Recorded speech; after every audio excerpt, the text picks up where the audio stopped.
Good morning. I'm Kathleen Dunn on the Ideas Network of Wisconsin Public Radio for this Thursday, the 20th of September. Dante Chinni is our guest, the first hour of our program, editor of Patchwork Nation. He writes weekly, sometimes more often, for the Wall Street Journal. And he has this very interesting project that we've been following ever since it started back in 2000, Patchwork Nation. And it's an examination of the different types of communities across the country. A recent piece in the Wall Street Journal caught our attention, who the 47% actually vote for.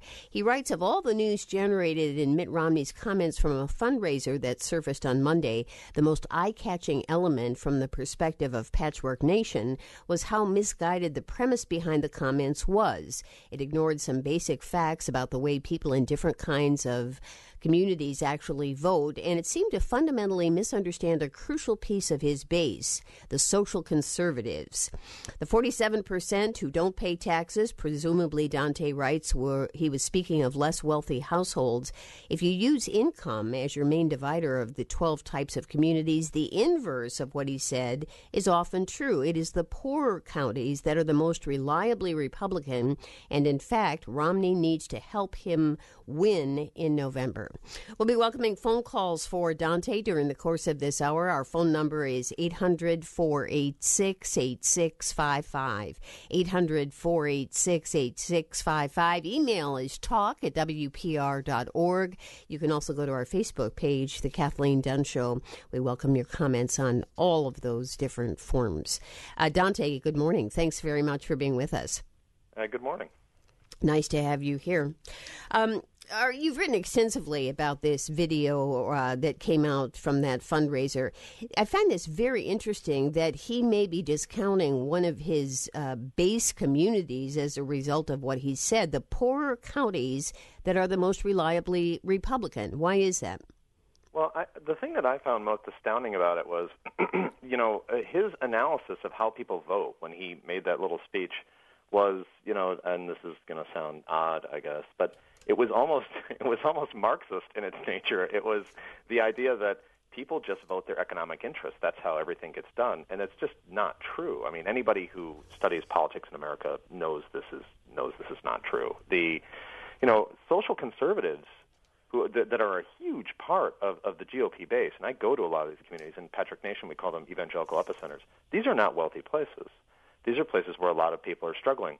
But if you talk to them about the economy, they don't like what's happening with the economy. But to be honest, that's not really what ultimately moves their vote. What moves their vote is social and cultural issues. And as I wrote in the piece, the thing that's actually really astounding about this in some ways is that Romney, as a Mormon, should know this very well, because there are a lot of Mormon communities when you go far out west in the country that, again, they're not terribly wealthy, but they are reliably Republican. And it's almost an insult to them to say, well, I know you're just going to vote. I know that people who don't make a lot of money are just going to vote for Democrats because they just want handouts.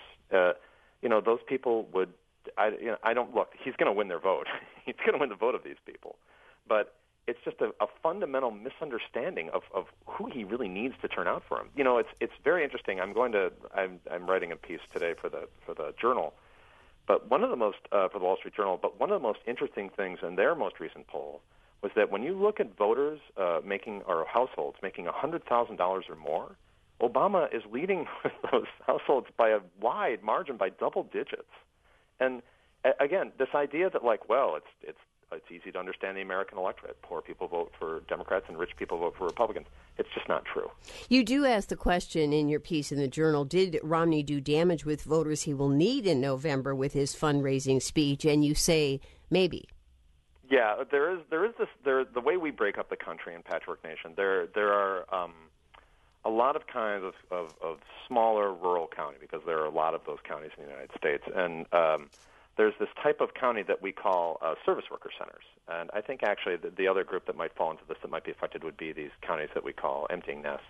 And actually, you guys up in Wisconsin have quite a bit of both those things, both those types of county. And the service worker centers in particular, those places have really been walloped by the recession, but they have long-term structural economic problems that have kept them poor, relatively poor, and with relatively high unemployment, even through the good times.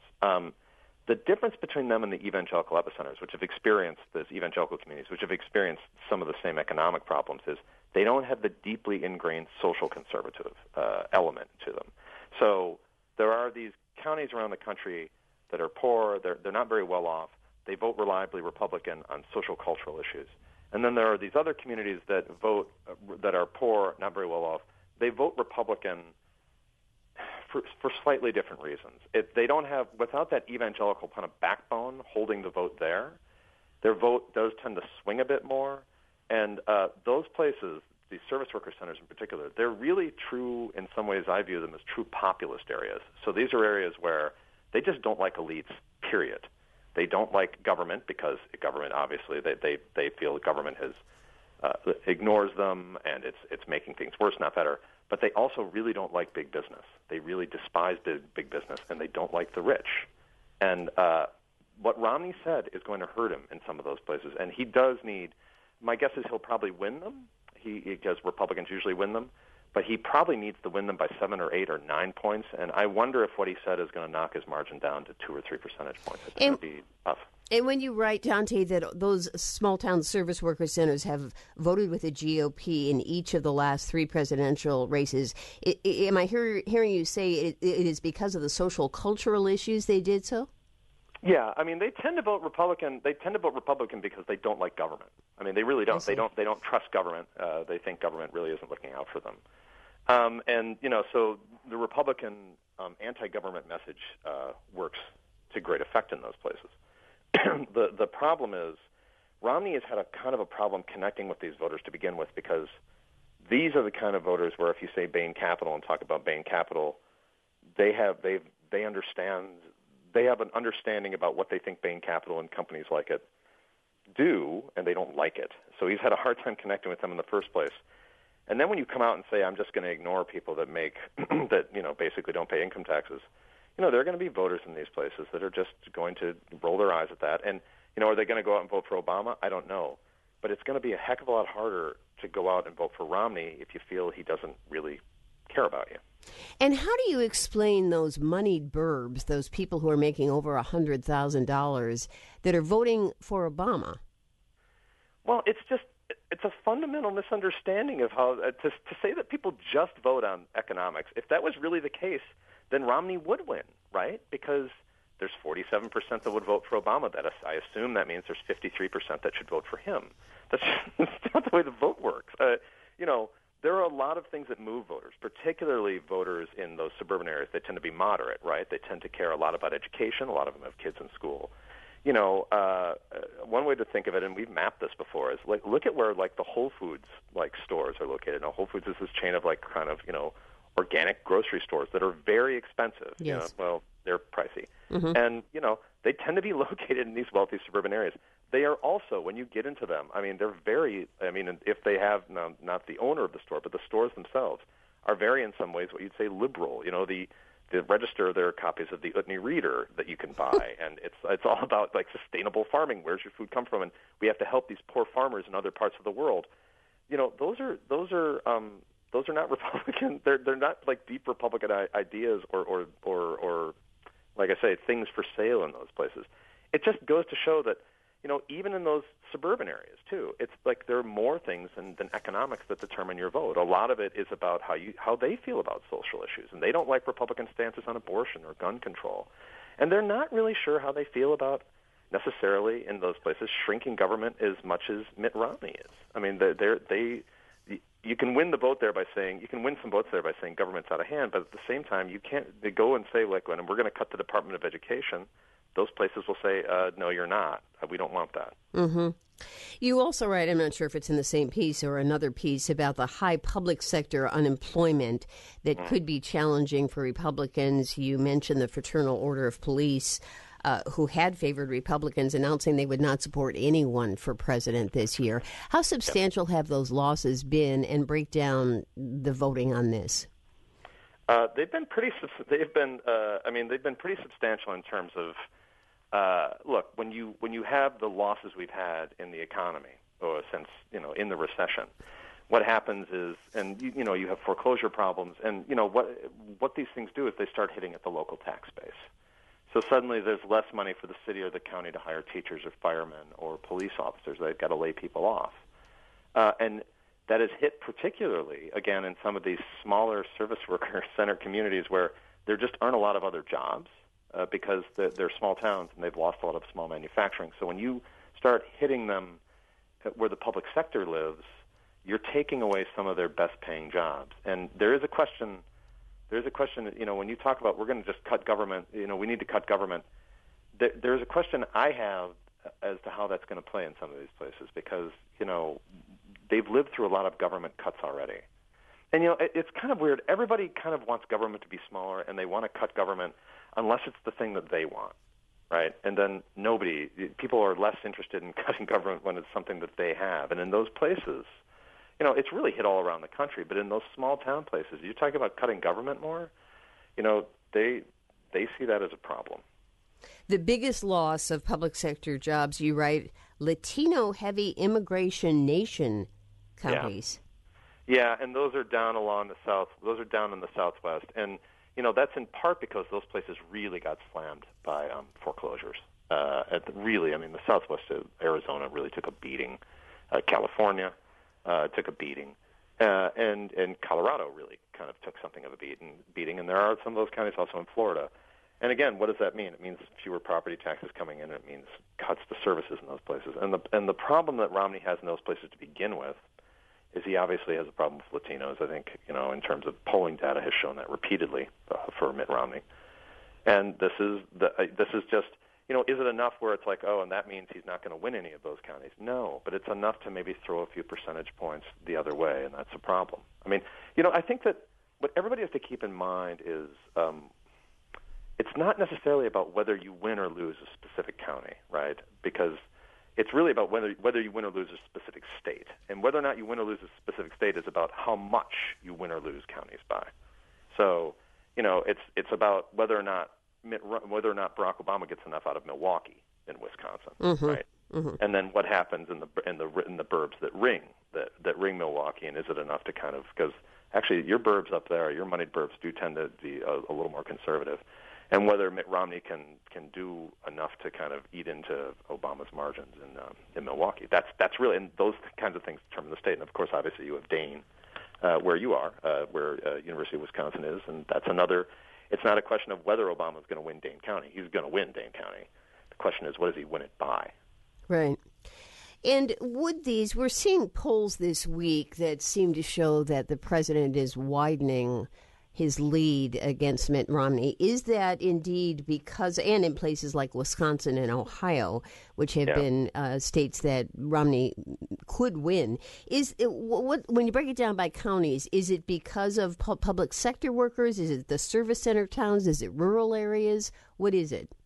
Well, we'd have to get inside those numbers and really get a good look at it. Now, the Journal, I have access to the Journal's data. So the Marist data, the NBC Wall Street Journal state polling data last week was interesting to me in that in Ohio, Obama was doing quite well on the eastern side of the state. And that's not just Cleveland. There's a lot of poorer kind of rural counties in the eastern side of the state. And I think that's got to be troubling for Romney because he needs to do better in those places. Wisconsin, that poll that came out yesterday, I can't believe that's actually really accurate. I can't believe that Obama actually leads by 14 points, which would be truly rather astounding. A lot of people looked at that and said, "What?" I don't think that's really right. And I think that but I think that really comes out to still a big bump there. I think Ohio, obviously, Romney has to have Ohio. He has to have it. I just don't. It's really, really, really difficult for him to win without Ohio. And Florida is just a must. If he doesn't have Florida, I think the election's over. But Wisconsin, the thought was that Romney could do better in Wisconsin after he picked up Paul Ryan and put him on the ticket. And I don't know. I know some people who are Democratic strategists here who I talk to who say that they thought that Wisconsin was in play, but they weren't really sure about it. That was before this latest round of polls came out. And I'm curious. I'd love to get those Wisconsin numbers and get inside of them. I just haven't had it. I don't have a way to do that. I need somebody to give me the actual numbers so I can break them down. All right. Well, maybe we can help with that. That would be great. All right. We'll see what we can do, Dante. We're going to welcome phone calls. We have many of them already. Dante Chinni, editor of Patchwork Nation, is our guest this first hour of the program. He's written some very interesting pieces lately about this 47% and breaking those people down by community and discovering that it would behoove the Romney campaign to look at particularly those poorer counties that are the most reliably Republican. They're not Democratic counties, and he'll need to woo them in order to win in November. So he breaks all these counties down and looks at where they're going and what messages are resonating and which ones are not in those community groups. Dante is a fine journalist. He is creator of the multimedia project Patchwork Nation. He writes frequently for the Wall Street Journal, and he is our guest this hour. One line is open if you'd like to get it, 800-486-8655, 800-486-8655. Email is talk@wpr.org. The Facebook page is The Kathleen Dunn Show.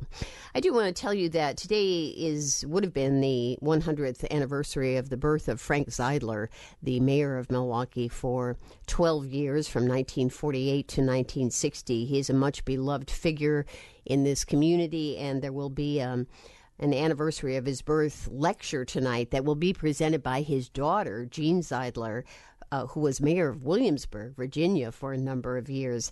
I'll be moderating that. It should be a lovely evening, and it will be at the Milwaukee Public Library Centennial Hall on North 8th Street here in Milwaukee. It will be tonight at 7 o'clock, and it's absolutely free for those of you who enjoy Milwaukee's rich history, political history. That's the place to be tonight. Phone calls in a moment. This is the Ideas Network of Wisconsin Public Radio. We go to your phone calls. Mary in Wauwatosa, our first caller. Hi, Mary. Good morning. Hi. I'm calling because I would hope that Political Fact or whatever would really look at that 47%. I am a senior. I've been retired for 14 years, and I paid Wisconsin income tax, I paid federal income tax, and I do not have a large income coming in, so I don't know where Mr. Romney is coming from. And also, all the seniors, every one of them, is getting money off of the government, Social Security and Medicare, and that is my peer group. I would also wish that Mr. Romney and his friends would go and spend a week in the inner city and see what the problems are, and then perhaps he would not be so condemning of people that are without means. Thank you, Mary, for the call. Do you break down seniors communities as one of your groups, Dante? We have a group that is primarily made of people, or not primarily, but as large pockets of population. They're 55 and over. That we call those emptying nests. Actually, we have quite a few of them in Wisconsin.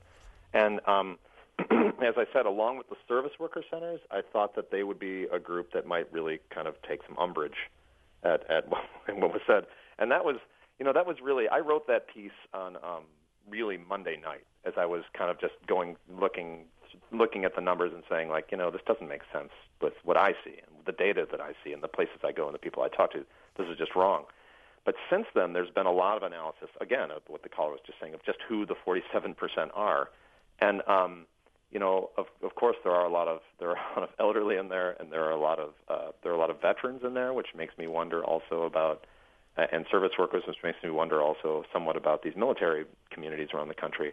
I think they also could take a little bit of umbrage at what was said. And I think the hardest thing for Mr. Romney is this, look, he said this on tape, and so he couldn't really, everybody was kind of shocked that he stood by the comments when he came out later. He really has no choice at this point. I mean, he can't come out and say, oh, that stuff I said, I didn't mean that. He has to stand by it. So the problem is he has to keep reiterating this thing, and I think it's extremely problematic for him. Mm-hmm. So there's no way for him to extricate himself? Could he go to some of these communities that he may have offended and have large rallies? Would that help? I mean, he could try. The problem is the problem is that the Romney rallies, and I've been to several of them.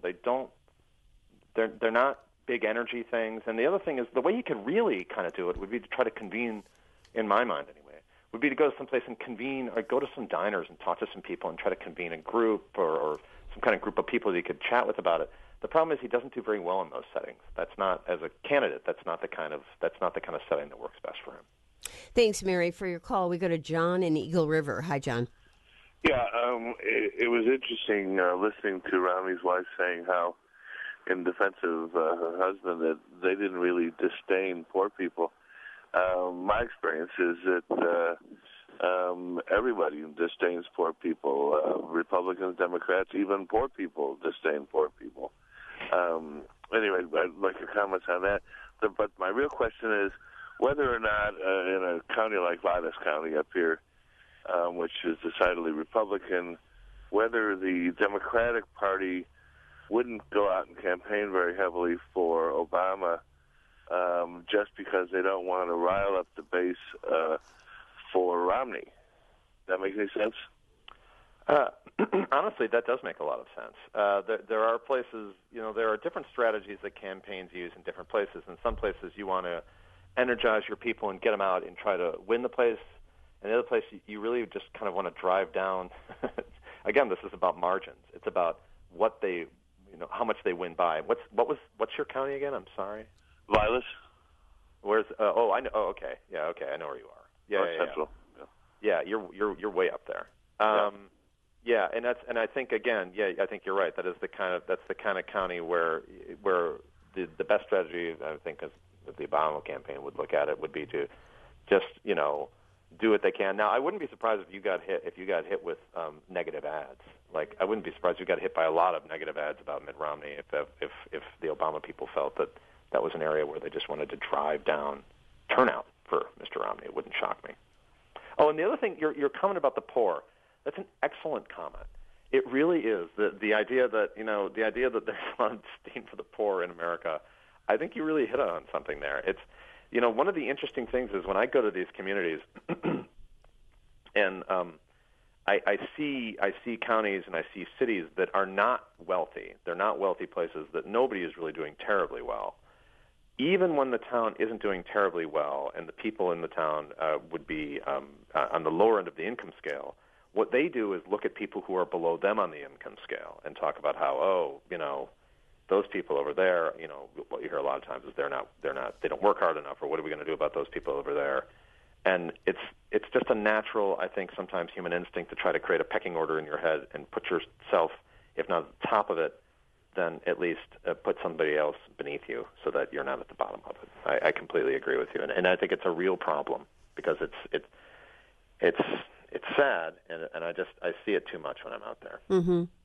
It's also true, I think John is on to an important point. We have Jonathan Kozel with us next hour, and I've read a good chunk of Fire in the Ashes, his latest book. He's been reporting on homeless families and people in shelters, children, and what happens to them for almost 50 years now. And you read it and you weep because you realize that nobody's paying attention to these people who are desperately poor. And there are so many of the people, and it's just as though, a passing reference every now and then, but no real deep policy suggestions or concern. It's really, and that's kind of actually what's astonishing about the 47% comment, and really about the campaign in general, is that everybody talks about getting the middle class back on its feet and doing what they can for the middle class, but the idea of doing something for the poor has really been lost. And I think it's been lost, at least for the time being, because things are so hard that they feel that first we have to get the middle class back on its feet. But I do think that really over the past 20 years, there's been less and less discussion about what we do about poverty in America, and it's really a shame. The thing that's interesting about the 47% is, it's one thing to say, I'm not going to do something for the poor. I mean, I don't think it's a good thing to say, obviously, but it's another thing to grow the group to 47%, which is half the population of the country, and say those people are just. It's basically expanding the group of people that you say you're not going to care about. And it's bad that we don't care about the people on the bottom right now, but it's almost expanding it to half the population is crazy. Well, it's not as though the Democrats have been saying much about it either. They have not. That's absolutely true. This was a cause for the Democrats for a long time. They found that it's a heck of a lot better for them politically to just talk about the middle class. That's right. Who speaks for the poor? It's an excellent point. Who speaks for the poor? Nobody these days. John, thanks very much for your call. Let's go to Hugh in Milwaukee. Hello. Hi. One of the things you really haven't mentioned is race, and I think this is one of the big differences. Obama addressed at the convention, and that is a State of the Union speech talks about how we all should play by the same rules. Yet it's Obama and the Democrats who are particularly strong at preventing us from playing by the same rules with affirmative action. This affects poor whites enormously. They don't get the jobs. They don't get in the universities. The rich whites, they'll have their kids in universities, and they're not worried about jobs. The rich whites are the ones who vote Democrat and who were liberal. The big corporations that the NPR folk like to criticize, they are the ones who supported La Raza. They are the ones who go to the Supreme Court and defend affirmative action. It's the military-industrial complex, along with the academia complex, that supports these different rules depending on race and ethnic. Who favors all this immigration, and which destroys jobs for American citizens. Dante. It's an interesting point. I think that it is true the Democratic Party, I think, has definitely made more of an effort to reach out to minority voters and to make minority voters a huge part of their base. They see that as they see it as a group they need to stand up for, and I don't think it's purely politics. I think they feel it's a group they need to stand up for, in part because they feel it fits with party principle. I don't know if I can. I don't know if I agree with everything you say about affirmative action. I think the bigger problem when you talk about poor whites, as you say in America, is it's not that they're not getting into college because of affirmative action. It's that the problem is the economic situation on the ground where a lot of poor whites live is and the situations they come from, and actually it's true of poor black families as well. Getting off to go to college is a tough sell in a lot of places. On immigration, look, it's an interesting argument to have. I do think it's really true, and I think Democrats have to be honest about this, that, look, places where you have a big influx of immigrants, wages do tend to drop. That's true. I've looked at when you look at the numbers, that's true. That the question is whether that's a short-term thing or a long-term thing. I mean, when we have less of this now because immigration is actually illegal immigration has slowed, and particularly in the Southwest as the economy has gotten not so good. When you have an influx of workers who will work for a lower wage, it's going to drive wages down. I think that's true, but I don't know if the answer to that is to say that we can't have immigrants. It's a complicating. It's the story of the United States. I mean, the immigrants coming here, and my grandfather was an immigrant, and I'm sure when he arrived, people said the same thing about him, and I think they were probably right in that he did work for less money than people who had been here a long time. The hope is that over time those people become, and those families become part of the American fabric, and their wages rise, and everybody's wages rise. But I think that in some ways what you're saying is poor whites have taken a disproportionate hit. I don't know if I would really say that's true. I'd say the poor have taken a disproportionate hit over what's happened, and I think the stuff you're talking about with affirmative action, and I don't think it's really made. You can do it by looking at the numbers. It hasn't been like affirmative action has suddenly taken the African American poor and lifted them into wealth. The numbers just don't suggest that. Dante Chinni is our guest this hour, editor of Patchwork Nation. We're talking again about the 47% and those people who are in that 47% who would be Republican voters, and breaking down the communities, which Dante has done so well. I love the fact he knows this country so well. He knows exactly where Vilas County is in Wisconsin. It's pretty remarkable. Our phone number is 800-486-8655. The email is talk@wpr.org. And you can go to the Facebook page as well, which is The Kathleen Dunn Show. You talk about, and this was in conjunction with the public sector job losses, but let me go beyond that for a moment. In the Great Lakes area will hurt Romney and Ryan as the campaign focuses on austerity and fiscal belt tightening, which certainly has been a big part of the campaign message and resonated with many people until fairly recently. Who else would find that message of belt-tightening, austerity troublesome? What other groups? Well, I think the people who are going to find the austerity message troubling are, it's interesting it's a really interesting time to have the discussion about we have to trim government and there are too many people who are freeloaders, which is really some of what's being said here. When people can't find work, it's I do think that generally in American politics, it's a lot easier to point at the poor, the people without a lot of money as the problem when everybody's doing better. I think that one of the problems that the Romney campaign is going to have across all these community types and across the country in general is this is a tough time to be talking. It's fine to talk about we've got to get the budget deficit in line, but it's like, and we're going to have to do that by eliminating a lot of programs that take care of people when people are really in need right now. That's a tough thing to do. The inner cities are never going to vote for Romney. He's right about. I mean, if you were to take his 47% comment and switch it and say, look, there are a lot of people in big cities in America, I'm never going to reach them. I would never say it's the right thing for a candidate to say, so I'm not going to try. But he would be right about that. I mean, he's going to lose the big cities by a wide margin. And I think the austerity talk is not going to help him in those places. I think that's definitely true.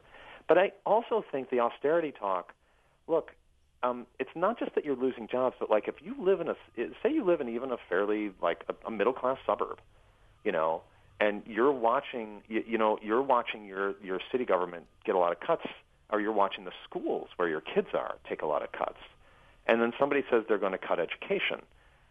I don't know. That's a tough message. That's a really tough message, and I don't think it plays very well. Kathy in Green Bay, hi. Hello? Yes, Kathy, go ahead. I'm a tax preparer. I'm a senior. I'm a small business owner. I'm a homeowner. And so I'm Romney's demographic. I'm a conservative by nature.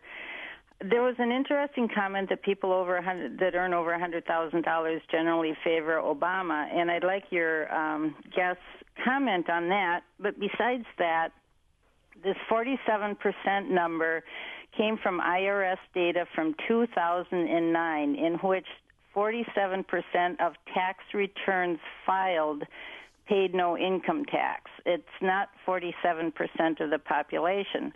So if in 2009 you had $70,000 of household income and you put in a new furnace and got a $1,500 tax credit, right, and you had two children under the age of 17, you probably paid no federal income taxes.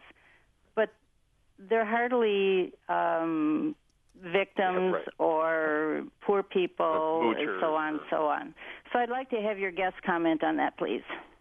I think that's an excellent point. I think that's the problem. I mean, it's the median household income in the United States is $50,000. That means half the population makes less than that. I think the idea of this actually somewhat ties into this idea of what middle class is in the United States, which I find this debate, and both parties are complicit in this, by the way. The debate of what middle class is in this country has gotten it's ludicrous. The idea that if you make $200,000 a year, you're middle class.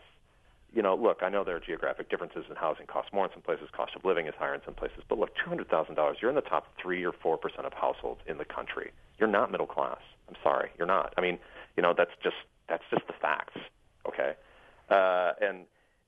So the idea that like this class of people that didn't pay income taxes would bump up to 70,000 is not at all surprising. I mean, I think somebody else was saying, if you had like 3 kids and you were in the mid 50s in terms of income and everything else being equal without any tax credits or anything like that, you probably didn't pay any income tax.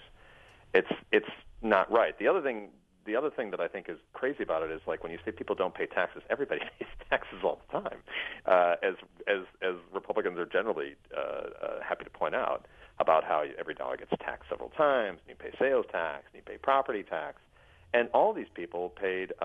If you had a job and you were above, I think, $20,000, you paid the payroll tax. So actually, you were paying taxes. I think it's I don't know. It's again, I think it's just look. Whether or not Romney really believes this, I have no idea. This may have just been something he said in front of a group of donors, and I don't think I don't think Romney's a stupid guy. I think he's obviously a pretty bright guy. He may know all this, but the problem is he said it on tapes, and now he's had to reiterate it several times. Yeah. So whether or not he actually believes it is almost irrelevant at this point. He's not only said it, he's reconfirmed it, he's reiterated it several times. Let's go to the point. I'm sorry. No, go ahead. And the point the caller made about the people making over $100,000 a year, it's just that, look, people don't just vote on economic interest. And, it's completely possible. Here's the thing. Maybe people vote sometimes for the person they think is the best for the country, regardless of their economic interest. I mean, it's just a crazy idea, but maybe sometimes people actually look at the state of the country and look at the two people who are running and make a decision that isn't about their economic interest. That certainly happens on the lower end of the income scale. I think it happens in the higher end of the income scale as well. Martha in Duluth, hi. Hi. I'd like to address why Ryan hasn't helped Romney. And I think by being on the national stage, people in Wisconsin and elsewhere got a good look at Ryan and what he really stands for and how severe he is in terms of policies. When you start off by addressing the Republican convention and lying, several instances, and media pick it up all over the country, that's not a good start. I mean, he even lied about his marathon time by an hour, which is not very smart. But I think really more important is let's just face the fact. I mean, Romney is not presidential material. When you look at his background, he made a disaster out of Massachusetts, certainly didn't improve it. Let's give him that. It is well known by people who really don't have an axe to grind, but they have said that when he did his Olympic stint, he made it sound far worse than it really was, simply to emerge as a hero. And let's face the fact that Bain simply made him very, very rich at the expense of a whole lot of heartbreak. All right, Martha, thanks very much for your call. We have a lot of calls coming in. I'd like for you to center in on the Paul Ryan comments, and if the addition of Ryan has helped with any of those communities. He's from one of those really service worker counties that's faced bad unemployment in the closing of plants.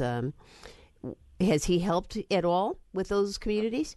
The polls haven't shown it yet. Now, the latest poll, again, the latest NBC Journal poll that just came out. I'll have the breakdown next week by type, by the Patchwork Nation type, so I'll be able to see. But the early indications were in Florida that he could actually help him. They thought with the elderly. I never thought those numbers were real. I thought that people just haven't really thought about it yet, because that would be a remarkable shift from every other poll on those issues that I ever would have seen in my life. I would say about Ryan and like the question is, the ready for prime time thing. This is a good chance for Ryan. I think he's probably learned a few things in this VP run. And if Romney wins, he will have some time to serve as vice president, and then obviously he wouldn't be even thinking of running until 2020. But say Romney doesn't win, is he better set for 2016? I think he's probably better set for 2016 in terms of he's learned a little something, and he may learn that what he has to do on some things, on some of his stances on issues, which I do think are hurting him. But the other thing is, the caller mentioned the line about the marathon time. I know that sounds silly to some people, but that's for some people, it's the things like that, little things like that they feel are real giveaways about character, which everybody likes to talk about, character issues. Like, well, why would you lie about your marathon time?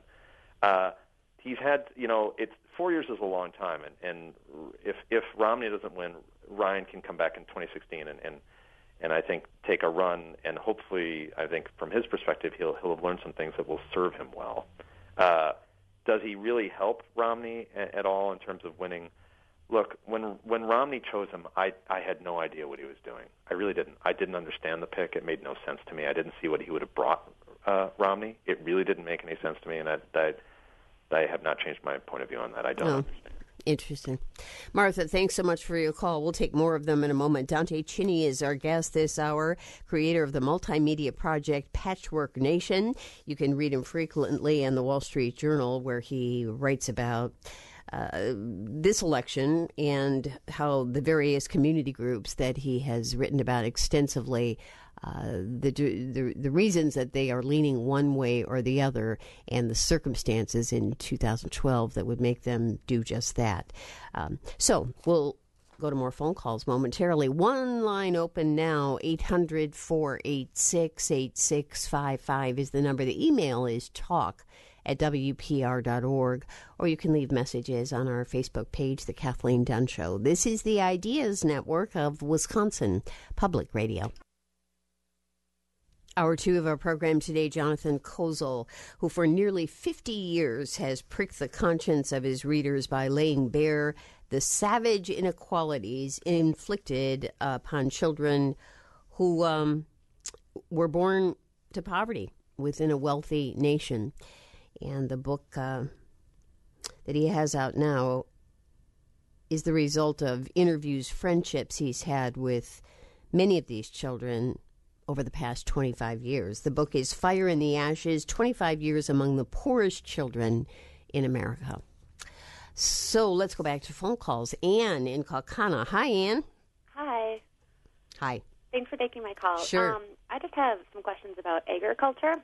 Actually, recently got engaged and I'm marrying a farmer, and I'm having a lot of conversations with him and his friends, and they all seem like staunch Republicans. And after looking at kind of the history of Romney and what's going on with Ryan and his holding up of the Farm Bill and different cuts they're looking to make to MILC payments and just different cuts to subsidies in general, I have a hard time understanding that. Do you have any feedback at all about, agriculture and why you feel like so many farmers are Republicans, or just any opinions you have about kind of where Romney and Ryan are standing? And although what they vote on and what they're proposing seems quite anti, helping the farmers, especially with the drought and different things like that. I don't know if you could just speak to that for a moment. Thanks. It's a good question. I think one thing that drives, I think a couple things drive, because it is true. We have a type called tractor country in Patchwork Nation that is extremely conservative, votes Republican extremely reliably. And why is that? I think it's largely because of social issues and cultural issues. I think that's part of it. The other thing, again, I do think that people don't always vote economically what's best for them. The other thing I would say is, I think that the Democratic Party is viewed, and I think perhaps rightly in some ways, as the party of urban America, and it's the party of the cities, and and it wants to be the party of the suburbs. And I think when you get out to more rural places, they view that as, I don't want my federal money going to help people in the inner cities. And I think that, that's one way of looking at it. And then I think the other thing is, again, it's just the social cultural issues. I would guess, I don't know you or your husband's friends, but I would guess is they're probably, in terms of social cultural issues, probably fairly conservative. Is that safe to say? I think that's fair. Yeah, so when you get to things like that, Tom Frank wrote this book a couple years ago called What's the Matter with Kansas, and it's a good book. But there's a real problem with it, and it's the idea that why are all these people in Kansas voting against their economic interests? It's like, well, because that's not what motivates their vote. For a lot of these people, it's the cultural and social issues that matter the most, because money is money. But when you come down to right and wrong, what's right and what's wrong, that matters more. Yeah, definitely.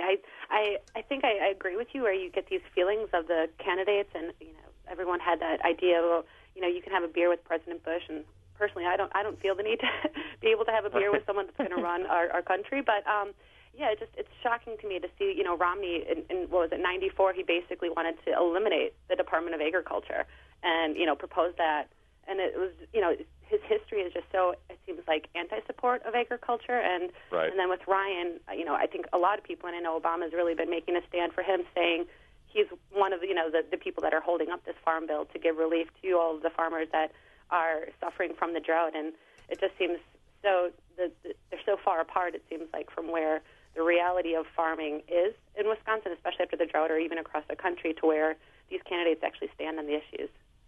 Right. Yeah, it's it's obvious how you feel. Where you stand on this stuff. You should raise your concerns with them and see if you can convince them of your point of view. You'll have some great conversations, I'm sure, right, if everybody's civil. Thanks, Ann, for the call. The other question I wanted to ask you is, when you look at the largely suburban moneyed burbs that have gone Democratic in every election since 2000, Obama winning those counties by double digits in 2008. Of course, the big cities came out for him in large numbers in 2008. The other question that we have to ask is, Republicans tend to be very reliable voters. Even though Romney may be losing some of them, you have to also ask the question, what about the people in those reliably Democratic counties? How enthused are they this go around? I think it's a good question. The polling data now, what generally happens is people start talking about registered voters, and then as you get closer to the election, you switch to likely voters. Mm-hmm. And there's all sorts of polling models for what a likely voter is. But a lot of it is about enthusiasm. The thing that I think for the Obama campaign has probably been a very hopeful sign in recent polls, and I think this is true of almost all polls, is they have gotten much more enthused in the last in recent polls, and they weren't really tuned in for a while. And maybe that's because there wasn't a primary on their side; there was no real fight. But they've begun to tune in, and that's probably makes them feel a lot better. I do think that one of the real problems that the Obama campaign may have is going to be with younger voters. I really do think that there was younger voters kind of tune in, tune out. They've got a lot of them. They've got a lot going on in their lives, and a lot of them aren't paying huge amounts of taxes yet, so they're not really focused on government issues so much. It's around things like abortion and gun control, and they tend to be more social issue voters as well. In 2008, there was really a feeling that there was something historic going on, and they got very enthused and excited and involved in the campaign. Early on, anyway, now I haven't looked at the numbers recently, but it's been hard to get them engaged. And actually, where you guys are in Dane, right? You're in Madison. Actually, we're in Milwaukee, but our headquarters you're in Milwaukee. are in Madison. Sorry. Yes. No, that's right. But I think it's going to be a real test. I'm curious to see what happens in Dane County in this election, if they can get the college students out to vote again. Jeff in Madison. Hi, Jeff. Good morning. I'm bothered by Romney's comment about the 47%, which translates into 76 million households who paid no federal income taxes. The truth is, Romney doesn't know who those people are, and none of us do. We can only try to estimate who they might be. My guess would be that a substantial number of them, probably 50% of them, are from the 104 million people who did not even vote. There were 70 million who voted for Obama, 60 million for McCain, and 104 million did not vote out of the 234 million adults. So I just have to believe that a large number of the 104 million that did not vote are people who pay no taxes. Is that true, Dante? That's an excellent point. I don't have the exact breakdown on that, but studies would suggest that's true. Actually, that often it is poor voters who tend to be less engaged and less likely to vote. 5% were Obama people. I'm sorry, Jeff. You'll have to continue. What were you saying? I'm sorry. My guess would be of those who pay no taxes, probably 50% of them did not vote. 25% of them voted for McCain. Retirees, veterans, and then 25% voted for Obama. That's probably the best estimate we could make as to who these 47% are. So Romney is way off when he tries to equate the 47% as being 100% Obama people. Mm-hmm. That's well. I would never try to break down like the actual percentage, but of who did what without something a little more statistically sound, without real numbers. But I would tend to agree with. I mean, there's no question that the 47% number is just wrong. I mean, in terms of not whether or not as one caller mentioned, not not about the tax returns that didn't pay taxes, but about the way those people vote. There's just absolutely no question that what he said was fundamentally incorrect. All right. I was going to take another call, but I better not, because then I'll get frustrated when we don't have enough time. So, Dante, thank you so much for being with us. What are you looking at now? I'm actually going to write specifically today about Romney's likability numbers, and actually it's really interesting. They have not moved even after the convention, and he's got a huge problem there. It's big, and he hasn't been able to overcome it. It's interesting. And then we'll have some more Pew data that we're going to look at next week, be able to get inside of it a little bit. Mm-hmm. Well, it's hard to become likable. How do you become likable? I mean, that's a big thing to do. I mean, it's like ideally what you do is, they had this convention to reintroduce him. There's always this talk. I don't know.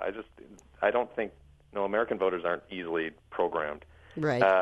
And I think that, they were going to reintroduce him and people were going to see him in a different light. And the numbers suggest, at least post-convention, that those figures haven't moved at all. Yeah, Dante, thank you so much. Dante Chinni, editor of Patchwork Nation, our guest this hour. Thanks to Rhonda Fanning and Brett Jaspers, who produced this program. Jonathan Kozel will be with us right after we take a look at the latest news. So please stay with us. Thanks for listening this hour. Thanks for listening this hour. Thanks for listening this hour. Thanks for listening this hour.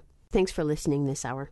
Thanks for listening this hour. Thanks for listening this hour. Thanks for listening this hour. Thanks for listening this hour. Thanks for listening this hour. Thanks for listening this hour.